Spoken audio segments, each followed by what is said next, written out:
বাংলাদেশে সাম্প্রতিককালে ব্লগারদের নিরাপত্তার প্রসঙ্গটি আবার উঠে এসেছে, কারণ নীলাদ্রি চট্টোপাধ্যায় নামে একজন ব্লগার নিহত হলেন সম্প্রতি, এবং তারপর জাতিসংঘের মহাসচিব থেকে শুরু করে বিভিন্ন জায়গা থেকে তাদের নিরাপত্তার ব্যাপারে উদ্বেগ প্রকাশ করা হয়েছে।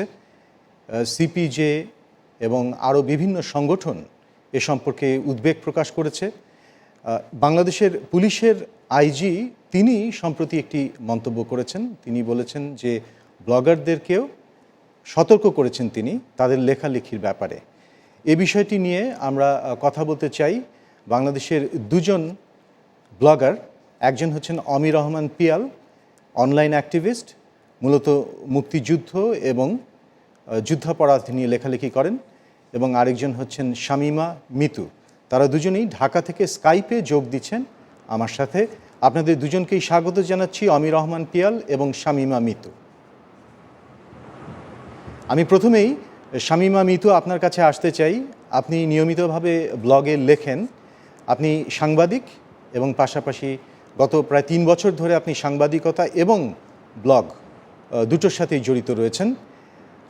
ব্লগিং বা ব্লগাররা কি করেন, কি লেখেন, এ সম্পর্কে একটি কনফিউশন বা বিভ্রান্তি কারো কারো মধ্যে লক্ষ্য করা যাচ্ছে। আপনি আমাদেরকে একটু সংক্ষেপে বলবেন যে ব্লগিং আসলে কি? না, সাম্প্রতিক সময়ে বিশেষ করে যখন একের পর এক ব্লগার খুন হয়ে যাচ্ছে এবং এই খুন হবার পরে সবচেয়ে বেশি যে কথাটি উচ্চারিত হচ্ছে সেটা হচ্ছে ব্লগাররা ধর্ম বিরোধী কথাবার্তা লেখে, নাস্তিকতার চর্চা করে, ধর্মের বিষয়ে উস্কে দেয় মানুষকে। এই কথাটা সবচেয়ে বেশি উচ্চারিত হচ্ছে। কিন্তু ব্লগিং, আমাদের দেশে ব্লগিং শুরু হয়েছে বেশ আগে। তারপর থেকে ব্লগাররা মূলত সবচেয়ে বেশি যে ইস্যু নিয়ে ছিল যুদ্ধাপরাধীদের বিচার বা মুক্তিযুদ্ধের সপক্ষের কথাগুলো নিয়ে তার দীর্ঘদিন ধরে ব্লগিং চালিয়ে গেছে। সাম্প্রতিক সময়ে যেটা গণজাগরণ মঞ্চের পর থেকে ব্লগাররা খুন হওয়া যখন শুরু হলো একের পর এক আজকে, তখন একটা গোষ্ঠী এই ঘটনাকে কেন্দ্র করে তারা ভিন্ন পথে এই বিষয়টাকে প্রবাহিত করার চেষ্টা করেছে। কিন্তু অবাক করার বিষয় হচ্ছে যে তারা যে পথে এগোচ্ছে তারাও কিন্তু এই ব্লগিং দিয়ে কাজগুলো করছে। ব্লগিং, ফেসবুকের নানা পেজ, সেগুলো দিয়ে প্রপাগান্ডা ছড়াচ্ছে বা হচ্ছে এই নানান ভুল তথ্য, মুক্তিযুদ্ধের বিষয়ে ভুল তথ্য, এবং এই যে ব্লগারদেরকে নিয়ে বা যে মানুষগুলা মুক্তবুদ্ধির চর্চা করে তাদেরকে মানুষের কাছে ভিন্নভাবে উপস্থাপন করছে। তারা কিন্তু ব্লগিংই করছে, কিন্তু সাধারণ মানুষের কাছে একটা বার্তা পৌঁছে যাচ্ছে যে ব্লগাররা হচ্ছে নাস্তিক, ব্লগাররা হলো ধর্মবিদ্বেষী। এবং শুধুমাত্র তো সাধারণ মানুষ না, আজকে রাষ্ট্রের কাছেও বা পুলিশের আইজি যখন বলে যে খুনিকে ধরতে না পেরে বা খুনিকে ধরা বাদ দিয়ে তিনি যখন ব্লগারদের দিকে ইঙ্গিত করেন যে তাদের সীমা লঙ্ঘন না করার জন্য, আমার তো মনে হয় না অভিজিৎ রায়ের লেখা বা হচ্ছে যে ব্লগারগুলো খুন হয়েছেন তাদের লেখাগুলো তাদের লেখাগুলো বিশ্লেষণ করে বিভিন্ন সংবাদ মাধ্যম থেকে শুরু করে বিভিন্ন জায়গায় তাদের লেখাগুলোকে বারবার উপস্থাপন করা হচ্ছে যে তাদের লেখাগুলো চিন্তাশীল লেখা বা হচ্ছে বিজ্ঞান ভিত্তিক লেখা, যুক্তিপূর্ণ লেখা।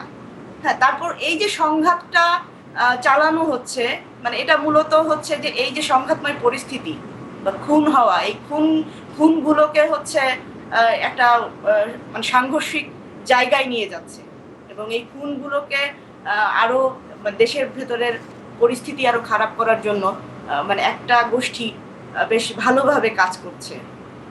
ধন্যবাদ শামীমা মিতু। আমি অমি রহমান পিয়ালের সাথে এবারে একটু কথা বলতে চাই। অমি রহমান পিয়াল, আপনি চট্টগ্রাম মেডিকেল কলেজ থেকে MBBS করেছেন।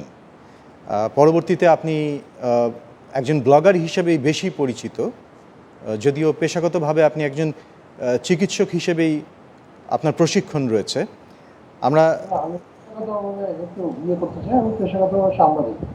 আপনি পেশাগতভাবে সাংবাদিক। আচ্ছা, আমরা লক্ষ্য করছি যে গণজাগরণ মঞ্চের উত্থানের পর থেকে আহমেদ রাজীব হায়দার তিনি নিহত হলেন, তারপর অভিজিৎ রায় নিহত হলেন, ওয়াশিকুর রহমান নিহত হলেন, অনন্ত বিজয় দাস নিহত হলেন এবং সাম্প্রতিককালে নীলাদ্রি চট্টোপাধ্যায় নিহত হলেন। এই যে একের পর এক ব্লগাররা নিহত হচ্ছেন, এর ভেতরে আপনি কি কোনো প্যাটার্ন লক্ষ্য করেন? প্রথম এবং যেটা হচ্ছে যে তাদেরকে এই যে চাপাতি দিয়ে হত্যা করে যে ভীতিটা সৃষ্টি করা হচ্ছে, সেটা হচ্ছে একটা ভয়াবহ ঘটনা। এবং সেকেন্ডলি যেটা শামীমা মিতু আমাকে বলে গেলেন যে তার ব্লগার মাত্রই কিন্তু নাস্তিক ব্লগার, এরকম একটা ভাবধারা, তারা একটা মেসেজ কিন্তু তারা দেওয়ার চেষ্টা করে যাচ্ছে, যে কারণে তারা তাদের হিট লিস্টে এখন পর্যন্ত শুধু তাদেরকে রেখেছে যারা গণজাগরণ মঞ্চের সঙ্গে কিছুটা সম্পৃক্ত, অনেকে বেশি অনেকে কম, হ্যাঁ, এবং যাদের একটু ধর্ম বিরোধী বলবো না আমি এটাকে, যে ধর্ম ব্যবসায়ী বা ধর্মের যে অনাচারগুলো রয়েছে, ধর্মের নামে যেগুলো ব্যবহার করা হয়, যেসব আচার যেগুলো আসলে অমানবিক, হ্যাঁ, সেই ব্যাপারগুলো যারা তুলে ধরেন তাদেরকে তারা টার্গেট করছে। এবং সম্প্রতি আরেকটা জিনিস দেখা গিয়েছে যে অনেকে দেখা যাচ্ছে দুই ধর্মের মধ্যে বিয়ে করেছেন, এমন যারা তো হিন্দু ছেলে মুসলমানকে বিয়ে করেছেন, এরকম কয়েকজন রয়েছেন। তো এরকম কিছু অগোছালো প্যাটার্ন মিলিয়ে একটা প্যাটার্ন ধারায়। তো মূল বার্তাটা হচ্ছে আসলে তারা দিতে চাচ্ছে যে ব্লগিং জিনিসটাই আসলে ধর্মের বিরুদ্ধে লেখালেখি।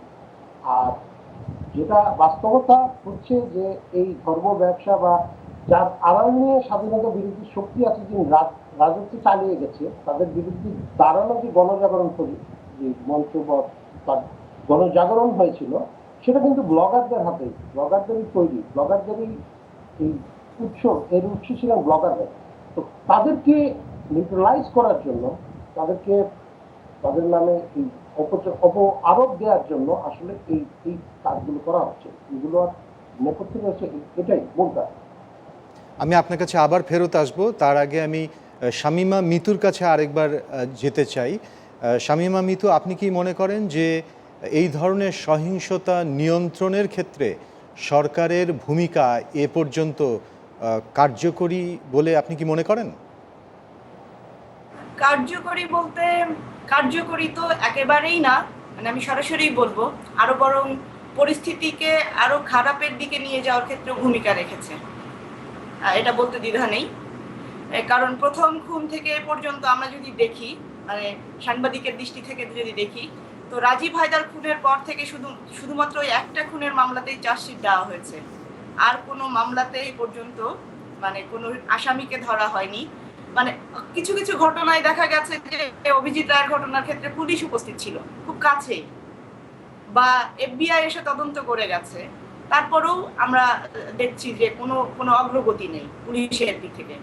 বরং তো সর্বশেষ যখন এই যে নীলাদ্রি চট্টোপাধ্যায় খুন হলেন, তো সে মারা যাওয়ার আগে হুমকি পাচ্ছিল, একের পর এক হত্যার হুমকি পেয়ে গেছে।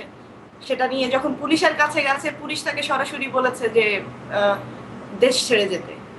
মানে একটা দেশের প্রশাসন তার দেশের নাগরিককে, সে নাগরিক যাই করে থাকুক, সে তাকে কোনো প্রোটেকশন দিতে পারেনি, বরং তাকে দেশ ছেড়ে চলে যেতে পেরেছে। তো সেক্ষেত্রে তো আমরা বলতেই পারি যে প্রশাসন যদি এই ভূমিকায় থাকে, তাহলে কতটা ভালনারেবল অবস্থায় চলে যায় ব্লগাররা।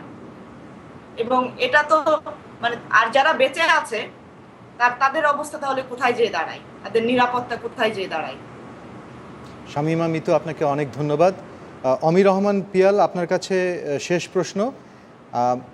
আপনি একজন ব্লগার এবং অন্যান্য ব্লগার তাদের বক্তব্য আপনি শুনছেন, আপনি বাংলাদেশে একজন ব্লগার হিসেবে কতটা নিরাপদ বোধ করছেন?